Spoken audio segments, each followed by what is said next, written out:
Hello friends, அனைவருக்கும் வணக்கம் and welcome back to my channel. Long video share பண்ணி கொஞ்ச நாள் போல் ஆயிடுச்சு. இன்றைக்கி ஒரு சூப்பரான விளாகோட உங்களை மீட் பண்ண வந்திருக்கேன். வாங்க இப்போ விளாகை கண்டினியூ பண்ணிக்கலாம்.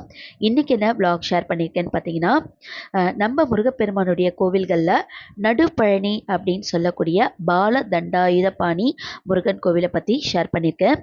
பால தண்டாயுதபாணி முருகன் கோவில் எங்கே இருக்குது, இதுக்கு எப்படி நடுப்பழனின்னு பெயர் வந்தது அப்படின்றத பற்றி பார்க்கலாம். இந்த நடுப்பழனி கோவிலுடைய சிறப்பு என்னன்னு பற்றியும் இதில் பார்க்கலாம். நடுப்பழனி முருகன் கோவில் எங்கே இருக்குன்னு பார்த்தீங்கன்னா, சென்னையை அடுத்து மேல்மருவத்தூர் அம்மன் கோவில் இருக்கு இல்லையா, அதுக்கு பக்கத்தில் அச்சரப்பாக்கம்ன்ற ஊர்ல இருந்து 6 கிலோமீட்டர் தொலைவில் போனீங்கன்னா பெருங்கருணை அப்படின்ற ஊரில் நம்ம முருகப்பெருமானுடைய நடுப்பழனி முருகன் கோவில் அமைஞ்சிருக்குங்க.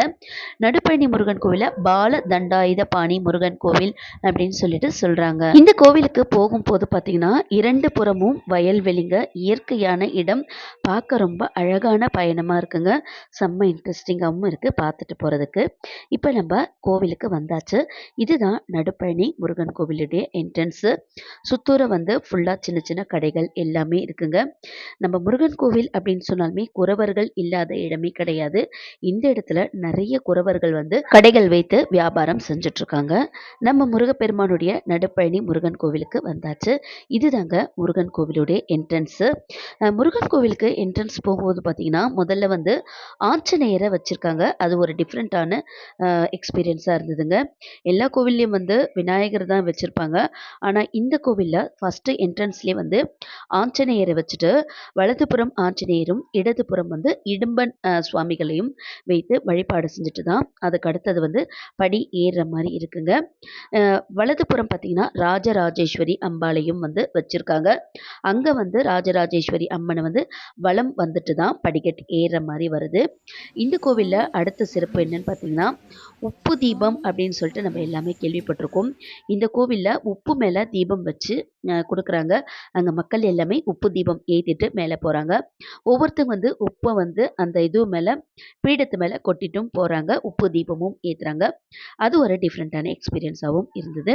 நாங்களுமே உப்பு தீபம் ஏற்றிட்டு படிக்கட்டு ஏற ஆரம்பிச்சிட்டோம். படிக்கட்டு வந்து ஒரு 120 போல படிக்கட்டு தாங்க இருக்குது. அதிகமான படிக்கட்டு இல்லை. படிக்கட்டு ஏற முடியாதவங்க ரோட் சைடு வழியாக மேலே போகிறதுக்கும் வண்டிகள் போகிறதுக்கும் வழி இருக்குங்க.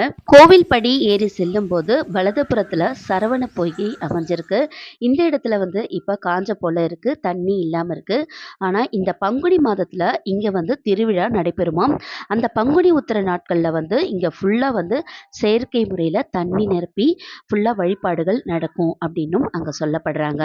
இந்த கோவிலில் நம்ம முருகப்பெருமான் மரகத கல்லால் ஆன பால தண்டாயுதபாணியா காட்சி அளிக்கிறாரு. முருகப்பெருமானுக்கு பின்னாடி வந்து வெள்ளி காப்பால் ஆன மயில் தோகை விரித்த மாதிரி உருவ சிலை அமைக்கப்பட்டிருக்குங்க. அவ்வளோ ஒரு சூப்பராக இருக்கும். அந்த கருவறை சிலையை பார்த்தோம்னா இந்தியாவிலே இந்த ஒரு இடத்தில் மட்டும்தான் மரகத கல்லால் ஆன முருகப்பெருமானுடைய திருவுருவ சிலை அமைக்கப்பட்டிருக்கு. இப்போ இந்த கோவிலில் முருகப்பெருமான் எப்படி காட்சி அளிக்கிறாருன்னு பார்த்தாச்சு. அடுத்தது இந்த கோவிலுக்கு நடுப்பழனி எப்படி பெயர் வந்ததுன்னு பார்க்கலாம். ஒரு முறை காஞ்சி பெரியவர் வந்து பாத யாத்திரை வந்துட்டு இருந்த போது இந்த இடத்துல முருகப்பெருமான் காட்சி அளிச்சிருக்காரு. நம்ம காஞ்சி பெரியவர் என்ன பண்ணியிருக்காரு, சென்னையில் இருக்கிறது வடபழனியாகவும் தென்னகத்தில் இருக்கிறது பழனியாகவும் இருக்கிறதுனால இந்த இடத்துல நம்ம முருகப்பெருமான் பால தண்டாயுதபாணியா காட்சி அளித்ததுனால இந்த இடத்திற்கு நடுப்பழனி அப்படின்னு சொல்லிட்டு பெயர் சூட்டினாராம். அதனால தான் அப்பத்துலேருந்து இந்த கோவிலுக்கு நடுப்பழனி அப்படின்னு சொல்லிட்டு எல்லாருமே அழைச்சிட்டு இருக்காங்க. அடுத்தது இந்த கோவிலை எப்படி வந்து உருவாச்சுன்னு பார்க்கலாம். இந்த கோவிலை உருவாக்குனவர் முத்துசுவாமி அப்படின்ற சித்தர் சுவாமிகள்.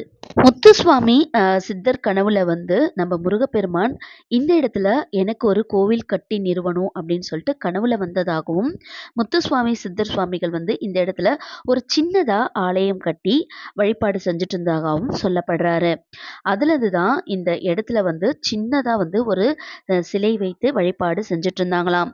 அதற்கப்புறம் வந்து சிலை வந்து கொஞ்சம் சேதம் அடைஞ்சதுனால தான் இப்போ கொஞ்சம் வருடங்களுக்கு முன்னாடி தான் மரகத கல்லால் ஆன முருகப்பெருமானுடைய திருவுருவ சிலை அமைக்கப்பட்டு அந்த கோவிலை வந்து நல்ல அழகான அமைப்போடு இப்போ கட்டி வழிபாடு செஞ்சுட்டு வந்துட்டு இருக்காங்க.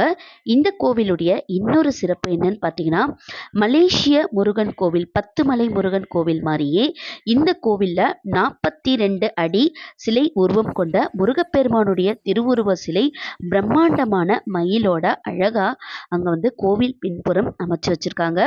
முருகப்பெருமானுக்கு கீழே பாதங்களும் அமைச்சு வச்சிருக்காங்க. அவ்வளோ ஒரு சூப்பராக இருக்குங்க இந்த இடம். அதற்கடுத்தது இந்த கோவிலை நிறுவிய முத்துசுவாமி சித்தருடைய ஜீவ சமாதி அங்கேயே கோவிலுக்கு பக்கத்துல முத்துசுவாமி சித்தருடைய ஜீவ சமாதி அங்கே அமைஞ்சிருக்கு. இந்த இடத்துல எல்லாருமே வந்து தியானம் பண்ணிட்டு போகிறாங்க. அவர் வந்து எப்படிலாம் இந்த கோவிலை கட்டி நிறுவினார் அப்படின்றத ஃபுல்லாக வந்து ஃபோட்டோ ஃப்ரேம்ஸில் ஃபுல்லாக ஜீவ சமாதிக்குள்ளே எல்லாம் வந்து போர்டில் மாட்டி விட்டுருக்காங்க. பார்க்கறதுக்கு ரொம்ப அதிசயமாகவே இருக்குங்க இந்த இடம். இந்த ஜீவ சமாதியில் பார்த்தீங்கன்னா எல்லாருமே வந்து அவங்களுடைய வேண்டுதலுக்காக வீடு கட்டணும் அப்படின்னு நினைக்கிறவங்க கற்கள் வந்து அடுக்கிட்டு போகிறாங்க.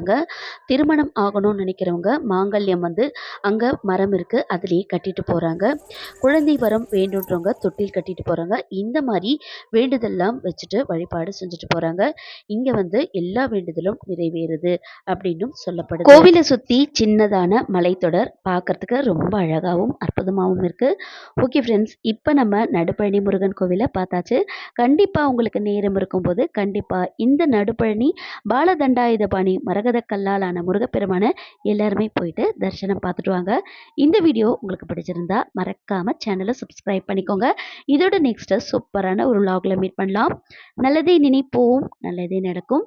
வெற்றிவேல் முருகனுக்கு அரோகரா. Thank you friends, take care, bye bye.